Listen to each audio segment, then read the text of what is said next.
जय श्री कृष्णा, जय श्री राम, जय गौ माता, जय राधे श्याम। आप देख रहे हैं हमारा तुलसी तपोवन यूट्यूब चैनल। आज सोमवार है, 5 अगस्त है, भगवान शिव का ये पावन दिन है। आप कहेंगे क्या सोमवार का सोम का वर्णन हमारे ग्रंथों में भी? हाँ, वेदों में भी वर्णन है। ऋग्वेद और सामवेद में इसका वर्णन किया गया है। ऋग्वेद के सोम मंडल के 114वें सूक्त में इसका वर्णन किया है, जिसमें 1097 सूत्र हैं। उसमें 114वें सूत्र में बड़ी अद्भुत बात कही। अपाम सोमम अमृता अभूव भागम ज्योतिर्विदाम देवान किम नूनमस्मा कृतवदरति किमु धूर्तिर अमृत मर्त्यश। ये ऋग्वेद में इसका वर्णन किया गया है। कहा गया है सोम का अर्थ है अच्छा फल जो खाद्य है किंतु मादक नहीं है। सोम का ये भी अर्थ है ऐसी अमृति सजीवनी जो सोम में है लेकिन जिसमें मादकता बिल्कुल भी नहीं है। अपाम, अपाम का अर्थ होता है हम तुम्हारा पान करते हैं, यानी उस औषधि का, उस अमृत का पान करना जिसमें मादकता नहीं है। सोम के अर्थ है ये अपाम, यानी अपाम का अर्थ है कि हम तुम्हारा पान करते हैं। अमृता अभूव, यानी आप जीवन के अमृत हैं, आप जीवन के अमृत हैं, ऐसी भावना रखी जाती है। ज्योतिर आगमम, यानी भगवान का प्रकाश या शारीरिक शक्ति आपसे हम पाते हैं। अभिदाम देवान, अपनी इंद्रियों पर हम विजय प्राप्त करते हैं। किम नूनम अस्मान कृणवद अराति, यानी इस अवस्था में हमारा आंतरिक शत्रु फिर हमारा क्या बिगाड़ सकता है। यानी सोमवार को जो हम भगवान शिव के ऊपर विशेष रूप से जल चढ़ाते हैं तो उसका अर्थ हमारे ऋग्वेद में वर्णित किया गया है। यानी कहा जाता है कि प्रभु आपसे हमें ऐसा अमृत प्राप्त हो रहा है जिसमें मादकता नहीं है। आपसे हमें एक ऐसा अमृत प्राप्त हो रहा है जो हमारी शारीरिक शक्ति को बढ़ा रहा है, हमारे अंदर प्रकाश दे रहा है। ज्योतिर्न आगमम, यानी हमारे अंदर आपके द्वारा प्रकाश और हमारी शारीरिक शक्ति बढ़ रही है। किम नूनम अस्मान कर्ण अराती, यानी इसका अर्थ है कि इस अवस्था में अब ये आंतरिक शत्रु हमारा क्या बिगाड़ सकते हैं। जब आपकी कृपा का अमृत हमारे पास में आ गया है, अब ये काम, क्रोध, लोभ, मोह, मद, मत्सर, ये जितने भी शत्रु हैं ये हमारा कुछ नहीं बिगाड़ सकते। ये दूसरे धर्म के जो लोग हैं हमारी पूजा आराधना को ढोंग समझते हैं, आडंबर समझते हैं, लेकिन ऐसा नहीं है। हमारे ऋग्वेद में सोम की अद्भुत महिमा का वर्णन किया है।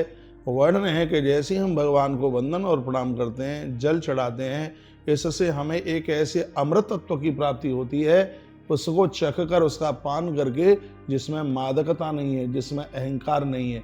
वो एक ऐसी दिव्य औषधि है जिसका पान करके अंदर से प्रकाश प्रकट हो जाता है।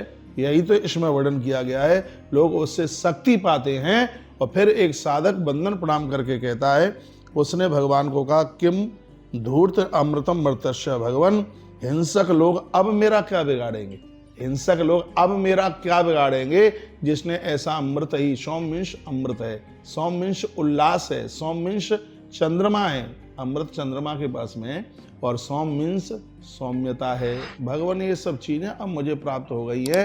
अब हिंसक लोग काम, क्रोध, लोभ, मोह, मद और मत्सर, ये हमारा क्या बिगाड़ेंगे। तो एक बार मैं सभी साधकों को यह निवेदन करना चाहूँगा, यहाँ सोम को उल्लास से लिया गया है, यहाँ सोम को सौम्यता से लिया गया है, और यहाँ सोम को अमृत से लिया गया है।